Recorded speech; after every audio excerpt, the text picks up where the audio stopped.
this video, we will work problem 2.8a. The problem reads, Dr. John Selvaggi is a chiropractor. As of December 31st, he owned the following property that related to his professional practice.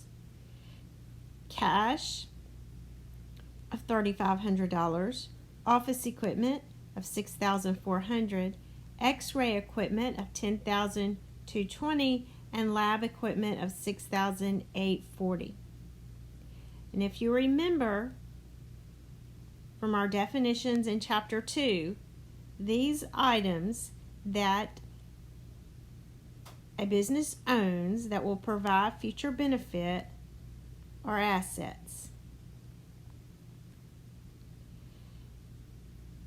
Below, it says he also owes the following business suppliers. He owes Chateau Gas Company $3,430, and he owes Aloe Medical Supply Company $4,120. And as we learned in Chapter 2, amounts that a business owes to others represent liabilities. So I'm going to abbreviate that. Okay, the problem asks what the steps we're required to perform here. It says, from the preceding information, compute the accounting elements and enter them in the accounting equation as follows. So our accounting equation that is always true: assets equals liabilities plus owner's equity. So those are always true. And anytime you know two of the three elements, you can compute the third. So for step 1, do we know the assets? Yes, we do. The assets were given to us in the problem information. So if we add those amounts together, the $3,500, $6,400, $10,220, and $6,840, when we add those amounts together, we'll calculate total assets. So this is, let's see. In part 1, our total assets are going to be $26,960. Okay, so the next part of the equation is liabilities. Do we know those? So if we go back, yes, we can add $3,430 plus $4,120 to come up with our assets of $7,550. Are we given owner's equity? No. From the information in the problem, we are not given owner's equity. But any time that you know two of the three elements of the accounting equation, you can always calculate the third. So we do not know owner's equity. So in order to calculate owner's equity, we would subtract $7,550 from both sides of the equation. And so $26,960 minus $7,550 would give us $19,410 for our owner's equity. And you know, when you make the calculation, always double check yourself. Plug it into your calculator. Does 7,550 plus 19,410 equal 26,960? Yes, it does. So we can always verify the answer that we come up with. Okay. So then we'll go to part 2 of this problem. in part 2,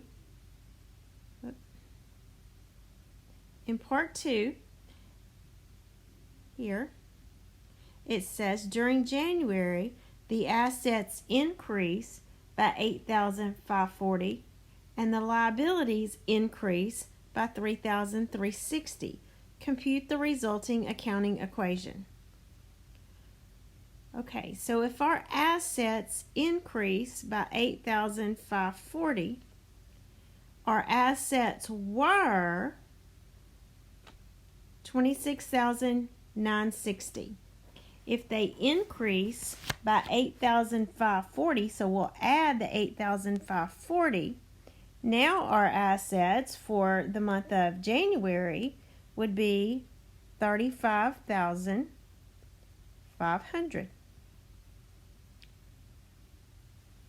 Okay, in the problem it says that liabilities increase by $3,360. So our liabilities in the month before were $7,550.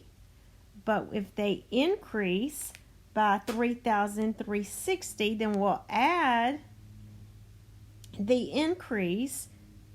So our new balance for liabilities for January would be $10,910. What we do not know is the owner's equity for the end of the month of January. So again, to calculate this, we would subtract the $10,910 from both sides of the equation. So $35,500 minus $10,910 would give us owner's equity of $24,590. Double check yourself. Plug in $24,590 plus $10,910. You get $35,500. The accounting equation always has to remain true. So then we'll go to part 3 of this problem. So here in part 3, it says during February, so the next month, during February, the assets decrease by $3,460 and the liabilities increase by $2,000. Compute the resulting accounting equation. So if our assets decrease by $3,460, then we will need to take what they were the month before, $35,500, and subtract $3,460. So our assets at the end of February then would be $32,040.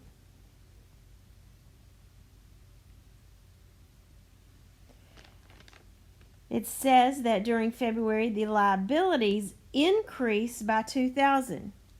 So if our liabilities were $10,910 and they increase by $2,000, our liabilities will now at the end of February be $12,910. Again, we do not know owner's equity. So we will subtract the liabilities, $12,910, from both sides of the equation and calculate our owner's equity to be $19,130.